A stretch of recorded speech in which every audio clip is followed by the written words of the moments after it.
Hello everybody. Thank you for tuning in to this market update. Today I'd like to talk a little bit about what I see as the significance of the cryptocurrency craze. I think it's obviously very important. It's in the news. It's dealing with a lot of money and a lot of speculation going on. And I don't think anybody has quite figured out exactly what the outcome will be. But I'm not going to deal so much with that part of Bitcoin and the currencies on this visit. But I do want to talk a little bit about monetary history, and I want to separate the two issues of the cryptocurrencies versus blockchain technology, because I think they should be different. I think they're going to develop differently. But I don't want to get into that in detail. I want to talk a little bit about what is the significance of this? Why is it such a big deal? Is it just sort of an accident? Did the technology come along and say we're going to have new money and we're going to have these cryptocurrencies? Or what was the real motivation behind this?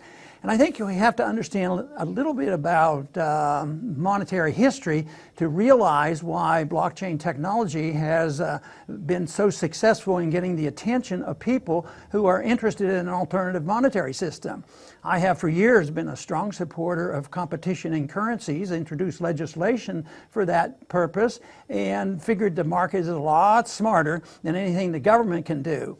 And you know, in many ways, that is one of the problems that we have today, because the market is smarter. And money came from the market. It was when the government got involved, when the governments took over, passed legal tender laws and all these regulations, then developed central banking, that they really messed up what the market always required.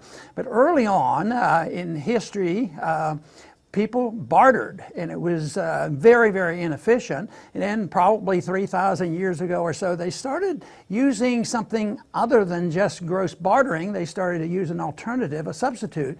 And that substitute was picked early on, and it was picked by the people, and they picked gold and silver, the precious metals. They used other things, but they always used something to represent money. And then governments got involved and decided that they wanted a monopoly. So notoriously, over the many, many centuries, governments got control of it. Sometimes they protected the principle of honest money and using commodities as money, and things worked out pretty well. I think of the time when they had the gold standard, and the Byzantine Empire had the Byzant, and it was gold backed. When they quit backing that up and they started inflating the currency, the Byzantine Empire finally ended, and it was related to this.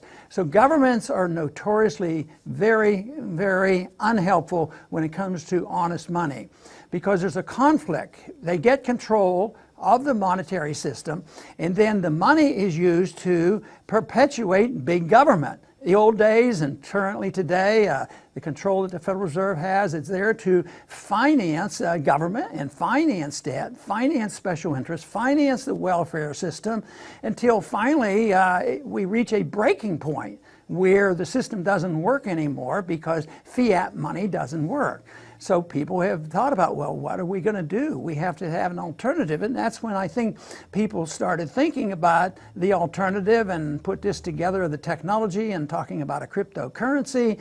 And like I said, I'm not going to go into details on this visit, but that is equally important. But I think the point I would like to make is that governments really mess things up. You take the history of our currency, and very early on, our currency was silver as a commodity that backed up our dollar, and it was the Spanish milled dollar. But all of history, when the people get to pick to evolve away from bartering, they have always picked the metals and other things. I mean, there's times when they pick, cows and products and tobacco and different things, but very cumbersome and is not practical. So always the gold and silver has won out in defining money. So our country started off, and they were very much aware of this history. They had the runaway inflation of the continental dollar, and the founder says only gold and silver should be legal tender, which was a good position to hold. It could have been that they didn't have to do that, but they did. But they said it should be gold and silver. And it was a very imperfect system. They had bimetallism, and there was a lot of alternatives, people printing money and state banks doing different things. So we weren't on an all honest system of a gold or silver standard. But we limped along, but it was relatively good in the 19th century. But in the 20th century, there were several people, the banksters and others, and big government proponents, decided, no, we have to get control of this. And that is, of course, when they were able to orchestrate the taking over of the management of all money by a central bank. And that was 1913, a bad year, connected to the same principle of taking away the wealth of people by having an income tax. But 1913 came on, but the government immediately started debasing the currency, although the dollar was still related to gold. And there was some restraint on the limits of the printing of money. And when they would go off a gold standard, they generally would go back to it and try to honor their commitment. But after 1913, it was more difficult. Our government inflated for World War I and inflated during the 1920s to boost up the economy. And then the banking people understood this, and they saw this as an opportunity to get more control. So what happened in the 1930s during the Depression, they used this as an excuse for governments to get even bigger. And that was when they decided, we'll default. We're printing too much money. We want to print a lot more. The people don't have the right to own gold. And in 1933, Roosevelt took away the right to own gold. But the continued devaluation and destruction of the dollar that was as good as gold continued.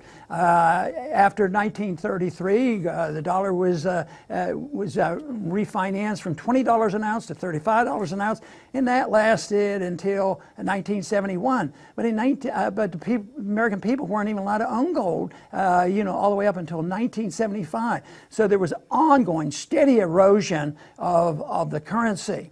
And alongside this, the problems grew. Big government surveillance, intrusion, wars, financial disequilibrium, a distribution of wealth which is unfairly accomplished, and making the middle class poorer and the poor poorer and the rich richer. So that has happened. And even today, we're told that everything is rosy, the stock market is up, and don't worry, the government's going to take care of us. But there is handwriting on the wall that there is a lot of discontent. The people know there is a problem. There's political turmoil in this country, and it has infiltrated into the social order. You have cultural Marxism going on. It's very unstable. And my point is that debt and big government eventually leads to this, where an honest currency like a gold standard will be destroyed. First they take legal tender laws, then they debase the currency, then they have more rules and regulations, and then they enhance government and big corporations and banks until the people get really upset. And that's where we are today. I think there's much more knowledge about the fragility, not only of our system, but the world financial system. I think people are very much aware of this. Otherwise, I don't think people would be all of a sudden be so interested in a new, fantastic cryptocurrency that's going to solve all our problems and pumping in billions of dollars as a solution. Now, my big concern will be that we have to realize how money came into being. And it's always been in the marketplace. It was never fiat. It was never declared by the government that we will be told that we are going to use paper money. Some people say that, paper cryptos or computerized cryptos are no different than the dollar. In one sense, that is true. They're fiat. But is fiat good? And automatically, well, fiat dollars, fiat currency by governments is not good and always leads to trouble. But we live in an age where I think there's so many problems out there, and it's related to the currencies, and people are begging and pleading for something. And this has been offered up. A lot of people don't fully understand it. There's technology that is very, very interesting. It's going to be around for a long time, and that's blockchain technology.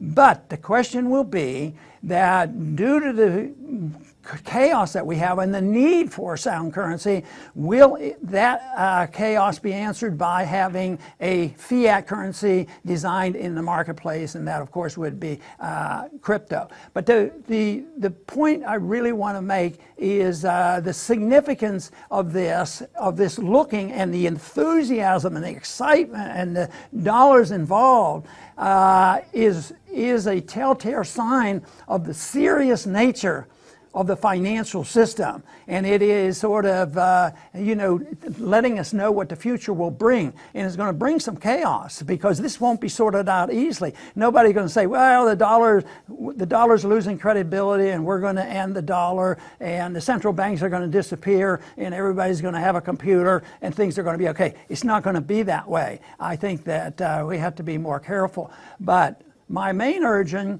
is to study and try to understand the best one can about where money came from, and it didn't come from government, and legal tender laws don't work, and declaration, just because somebody says it has value and untested in the marketplace, that's going to be a real challenge. But obviously we live in a new age, a different age, and the monetary system may evolve differently than what we've ever seen before. But I still think one of the most important things when we think about money is think about how it originated, where it came from, and how government has messed it up, and that we have to think through clearly and as accurately as possible on what the alternative will be. And for me, I think the more the people can decide this, yes, there'll be a lot of mistakes. There'll be ups and downs. Some people are going to get hurt. The only thing I suggest strongly about the transition going from where we are today and the destruction of our central banking system and the dollar is that we go cautiously and that nobody be permitted to commit fraud. If they're going to be fraudulent and deceive the people, then I think that makes it off limits. But I do believe very strongly that money really should have a value attached to it on something that you can touch, but that doesn't rule out the fact that maybe the people would accept something differently. But in the next year or two or three, I think we'll find out what comes of this. But we have tried, the gold standard. We tried a standard where we defaulted on giving the gold back to the American people. We defaulted in 1971. We went on to the dollar at $35 an ounce, and we've ushered in this age from 1971, the age of fiat, the biggest boondoggle fiat currency system the world has ever seen, a single fiat currency that runs the world. That, I believe, is coming to an end, but I think that the solution to this is a little more complex, and I would still argue the case that ultimately money has to have something tangible, something you can touch, ultimately, although not on an everyday experience. During the gold standard, if you had a certificate, but the certificate was good because it was convertible, but it has to be convertible, has to have a definition, and it has to be a measurement of value too. That will be a real challenge. So once again, I want to thank everybody for tuning in today on this update and my attempt to try to explain what I see as the significance of the cryptocurrency craze, because I think it's very significant, and the results will be coming out in a systemic manner in the next few years, and we're going to be surprised. I find it interesting and fascinating, and a lot of other people are thinking about this, and I look forward to continuing trying to further understand it and do my best to explain it. I want to thank everybody for tuning in today to the Liberty Report. Please come back soon.